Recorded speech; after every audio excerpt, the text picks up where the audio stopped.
नमस्कार, स्वागत आहे तुमचं सुषमास किचनमध्ये। आज आपण सर्वांच्याच आवडीची पाणीपुरी अगदी घरच्या घरी साध्या पद्धतीनं तयार करणार आहोत।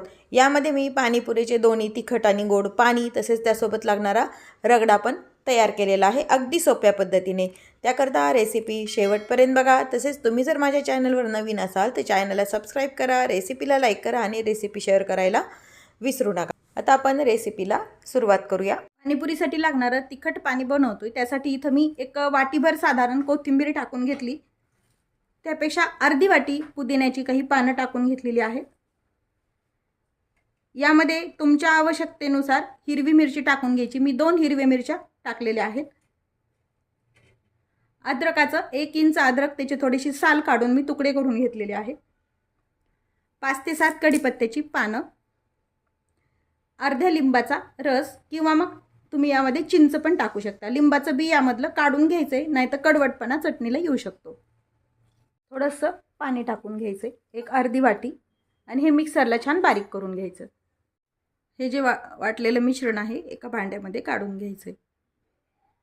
यामध्ये 1 ग्लास थंड पाणी टाकून घ्यायचं। मी मिक्सरच्या भांड्यामध्ये पाणी टाकून सर्व मिक्सरचं भांडं घेतलेलं आहे। आता यामध्ये काही मसाले ॲड करूया।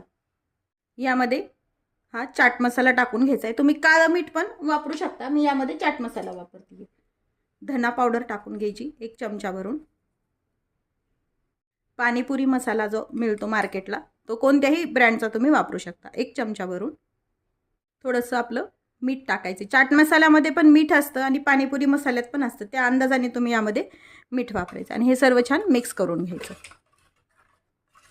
एकदा टेस्ट चेक करायची, म्हणजे यामध्ये काही कमी जास्त मसाले असतील तर ते ॲड करून घ्यायचे। थोडंसं मीठ कमी वाटते त्यामुळे मी थोडंसं मीठ यामध्ये टाकून घेते। हे जे बनवलेले तिखट पाणी आहे हे चाळणीतनं आपल्याला गाळून घ्यायचं आहे। म्हणजे यामध्ये थोडंफार जर आपले जे कोथिंबीरीच्या काड्या वगैरे असतात ना ते व्यवस्थित गाळून अगदी प्लेन पाणी निघतं। हे यामध्ये असा चौथा हा वरती राहतो। या पाण्यामध्ये आपण आता बुंदी टाकून घेऊया। तुम्ही प्लेन बुंदी वापरू शकता किंवा मग तिखट बुंदी वापरू शकता। मी इथं तिखट बुंदी टाकून घेतलेली आहे। पाणी आपण तयार करून घेतले, आता गोड पाणी तयार करूया। त्यासाठी मी तेच मिक्सरचं भांडं वापरते। यामध्ये मी चिंचेचा कोळ काढून घेतलेला आहे। गरम पाण्यामध्ये चिंच व्यवस्थित भिजून घातली आणि त्याचा कोळ पूर्ण काढून घेतला आहे। 1 वाटी मी चिंचेचा कोळ घेतला आहे आणि 1च वाटी मी यामध्ये गूळ टाकते, म्हणजे बरोबर हे पाणी छान आंबट गोड चवीला तयार होतं। हे मिक्सरला फिरून घ्यायचे, कारण हे की तुम्ही कोळ पण नुसता घेऊ शकता, पण गूळ आणि हे व्यवस्थित छान मिक्स होतं, त्यामुळे मी हे थोडंसं मिक्सरवरती फिरून घेणार आहे। तर हे पण गोड पाण्याचं मी मिश्रण मिक्सरवरती काढून घेतलं। छान एकजीव होतं हे गूळ आणि चिंच एकत्र काढल्यामुळे, त्यामुळे शक्यतो मिक्सरवरती काढून घ्यायचं। यामध्ये थोडंसं पाणी ॲड करूया। लागेल तसं यामध्ये तुम्ही पाणी वापरू शकता। यामध्ये मी थोडंसं थंड पाणी ॲड करणार आहे, म्हणजे हे जरा व्यवस्थित अगदी पाणीपुरीला लागतं त्या पद्धतीने हे तयार होतं। हे वेगवेगळे जर पाणी करायचे नसतील तर एक पाणी पण तुम्ही बनवू शकता। हे मिश्रण आणि ते जे आपण हिरवी चटणी बनवली तिखट, ते मिश्रण एकत्र तुम्ही मिक्सरला काढू शकता। दोन्ही पद्धतीने तुम्ही हे बनवू शकता। आता यामध्ये काही मसाले ॲड करूया। यामध्ये अगदी थोडंसं तिखट टाकून घ्यायचं, जसं तुम्हाला हवं तसं। चाट मसाला अर्धा चमचा, धना पावडर आणि पाणीपुरीचा जो मसाला आहे आपला तो 1 चमचा भरून। काळं मीठ पण तुम्ही वापरू शकता, पण इथं मी चाट मसाला वापरलाय त्यामुळे काळं मीठ वापरत नाहीये। आणि आपलं हे साधं पांढरं मीठ चवीपुरतं। हे मिक्स करून घ्यायचंय, टेस्ट चेक करायची, आणि पण जर तुम्हाला आवश्यकतेनुसार मसाले कमी जास्त वाटत असतील तर ते तुम्ही ॲड करून घ्यायचे। असं जास्त पातळही नाही आणि जास्त घट्ट नाही असं हे पाणी मी तयार करून घेतलं। आता टेस्ट चेक करूया की यामध्ये कोणते मसाले लागतात का। अगदी व्यवस्थित टेस्ट आलेली आहे। हे पण पाणी आपण गाळणीनं गाळून घेणार आहोत।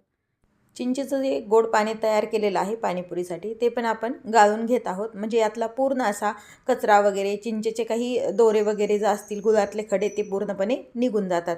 आपलं चिंचेचं गोड पाणी पण तयार आहे। पाणीपुरीसाठी लागणारा रगडा बनवूया। त्यासाठी मी इथं 1 वाटीभर मटार 7 ते 8 तास भिजू घातले होते आणि कुकरला व्यवस्थित हळद आणि मीठ टाकून हे शिजवून घेतलेले आहेत। आणि 2 बटाटे इथं मी उकडून घेतलेले आहेत. बटाट्याची मी साल काढून घेतलेत. पाणीपुरीचा रगडा बनवण्यासाठी इथे मी एक कढई गरम करायला ठेवली. यामध्ये एक अर्ध पळी भरून तेल टाकून घ्यायचे. तेल नाही टाकलं तरी चालतं, पण या पद्धतीनं केल्यानंतर टेस्ट छान येते.